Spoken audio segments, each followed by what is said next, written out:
तो मक्के में गूंजी सदा धीरे धीरे, तो मक्के में गूंजी सदा धीरे धीरे। कसम से मेरे दिल में घर कर गई है, कसम से मेरे दिल में घर कर गई है। मोहम्मद की हर एक अदा धीरे धीरे, वो देखो उठी है घटा धीरे धीरे। इन्हें होना था क्या क्या हो गए हैं, इन्हें होना था क्या क्या हो गए हैं। मुसलमान खुदा की कसम धीरे धीरे, वो देखो उठी है घटा धीरे धीरे।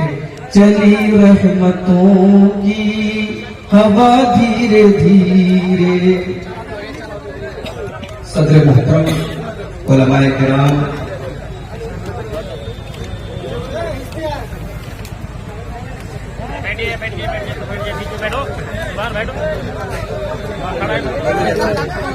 मुहतरम बुजुर्गों, नौजवान साथियों,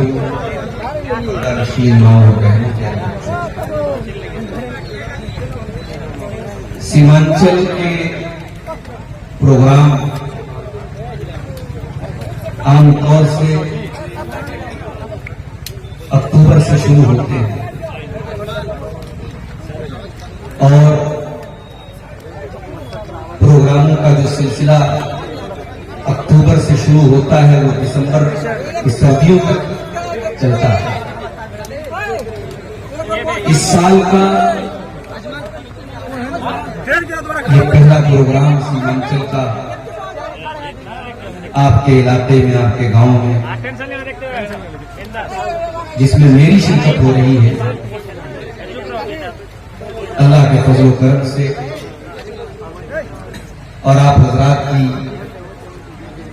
कोशिशों से बड़ा शानदार प्रोग्राम अब तक आपने समाप्त किया। मेरे बाद भी एक मुकर्रम मौजूद है। हम ये भी जानते हैं कि आपके इलाके के ये जलसे और प्रोग्राम, इनका असल मकसद जो होता है,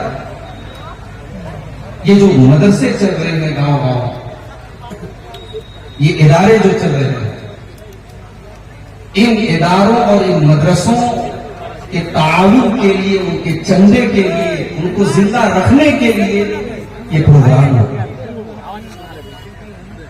हम ये भी जानते हैं कि इन प्रोग्रामों में बहुत सारी इस्लाह की भी जरूरत है। कई मर्तबा जमीयत के जरिए ऐलान हुआ कि रात के प्रोग्राम नहीं होने चाहिए, दुकानें नहीं लगनी चाहिए, मर्दों और औरतों का इख्तिलाफ नहीं होना चाहिए। मगर भाग के वही 3 बात जमीयत अपना ऐलान करती रहती है और जलसे वाले अपने उस पुराने तरीके पर अभी भी चल रहे। न जाने कितनी तकरीरों में खुद मैंने ये बातें बयान की कि भाई जलसों को आप सुधारिए, इस्लाह की कोशिश। हमारे यूपी में भी चलते थे रात भर प्रोग्राम, मगर अब माहौल नहीं है, मिजाज नहीं है। 12 बजे तक, मैक्सिमम 1 बजे तक प्रोग्राम खत्म। ऐसे प्रोग्राम का क्या मतलब है कि आप रात भर तकरीर सुने और सुबह फजर की नमाज में चंद लोग मस्जिद में नजर आए और जो बेचारे फजर पढ़ने वाले हैं उनकी भी फजर छूट जाए। ये कोई अकलमंदी नहीं है मेरे भाई। ये दीनी प्रोग्राम है, ये दीनी जलसा है। इसका मकसद है कि हम यहां से कुछ इस्लाह का जज्बा लेकर के उठें।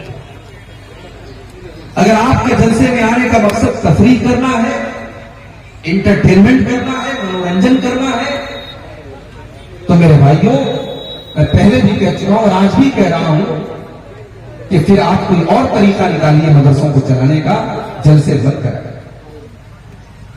और हमारे ये चैनल वाले भाई ये नाराज ना हो मैंने अगर मना किया है चैनलों को रिकॉर्डिंग करने से तो उसकी भी बहुत बड़ी वजह है और बड़ी माकूल वजह है।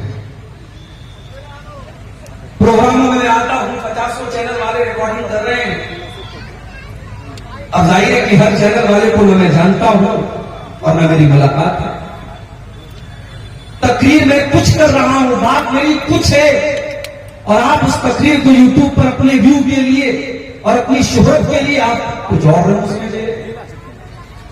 कोई भड़काऊ आपने टॉपिक दे दिया, किसी नंगी औरत की तस्वीर आपने लगा दी, मैंने ज़िना के ऊपर तकरीर की, आपने थंबनेल के ऊपर एक लड़की और लड़के की तस्वीर, आपने नंगे मर्द औरत की तस्वीर लगा दी। लोग मुझे फोन करके पूछते मौलाना आपकी तस्वीर में ये तस्वीरें आ रही हैं, आपकी परमिशन से आ रही हैं, आपकी इजाजत से आ रही हैं। यहां तक लोगों ने मुझे मैसेज किया है कि आप इन चैनलों के जरिए आपकी तो माशाअल्लाह बड़ी कमाई होती होगी। मैंने कहा अल्लाह गवाह है, आज तक एक पैसा मैंने किसी चैनल के जरिए नहीं कमाया। तो भाइयों, आपकी वजह से मेरे नाम पे धब्बा लगा, और मैं 1000 बार कह चुका हूं कि भाई की हरकतें मत करो। बहुत सारे उलमा के चैनल चल रहे हैं और वो अच्छे ढंग से सही तरीके से चला रहे हैं, कोई उसमें गलत बात नहीं आती। बिहार और बंगाल और झारखंड के चैनल वालों को पता नहीं कब अकल आएगी, वो कुछ भी थमने लगा।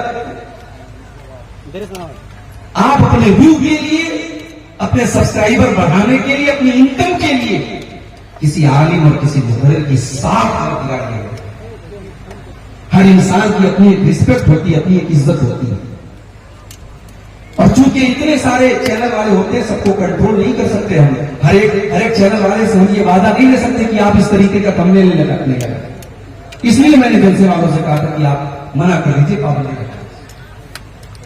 बहरहाल आज का मौजू बड़ा प्यारा है, बड़ा अहम मौजू है। हो सकता है आपको हंसने हंसाने का मौका न मिले, लेकिन अगर आप गौर से तकरीर सुनेंगे तो इंशाअल्लाह यहां से कुछ लेके जाए, इतनी गारंटी मैं देता हूं।